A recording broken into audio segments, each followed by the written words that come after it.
मराठा आरक्षणाचा मुद्दा दिवसेंदिवस जोर धरत आहे। मराठा आंदोलनाचे मनोज जरांगे यांनी विधानसभेसाठी तयारी केली आहे। मनोज जरांगे यांनी आरक्षणासाठी विधानसभेवर शेडू ठोकला आहे।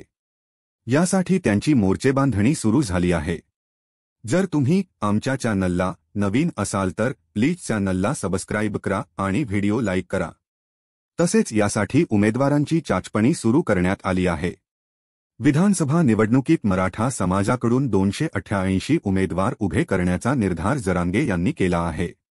मराठा समाजातील इच्छुक उमेदवारांच्या मुलाखतींना आता अंतरवाली सराटीतून सुरुवात होणार आहे।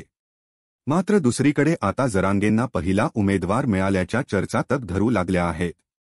विधानसभा निवडणुकीसाठी मनोज जरांगेंकडून हालचाली सुरू झाल्या आहेत। यासाठी इच्छुकांच्या मुलाखतींचे सत्र सुरू झाले आहे। अंतरवाली सराटीमध्ये 29 ऑगस्टपर्यंत या मुलाखती घेण्यात येणार आहे। यानंतर निवडणूक लढण्यावर अंतिम निर्णय होणार आहे। या मुलाखतीसाठी इच्छुक उमेदवारांनी अंतरवाली सराटीमध्ये गर्दी केल्याची पाहायला मिळाली आहे।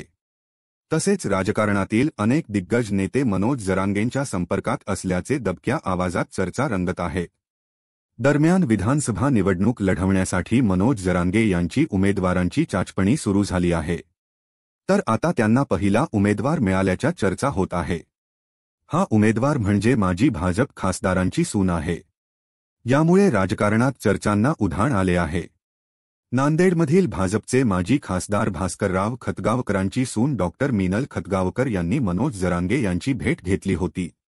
यानंतर या चर्चांना उधाण आले आहे। डॉक्टर मीनल खतगावकर या अंतरवाली सराटीमध्ये मनोज जरांगे यांना भेटण्यासाठी आल्या होत्या। यावेळी डॉक्टर मीनल खतगावकर यांनी मनोज जरांगेंची विचारपूस केली। त्याही विधानसभा निवडणूक लढवण्यास इच्छुक आहेत। नायगाव विधानसभा मतदारसंघासाठी त्या इच्छुक आहे। यातच त्यांनी आता मनोज जरांगेंची भेट घेतली। यानंतर मराठा समाजाला पहिला उमेदवार मिळाल्याच्या चर्चा सुरू झाल्या। याबाबत डॉक्टर मीनल खतगावकर यांना विचारले असता ही फक्त सदिच्छा भेट होती।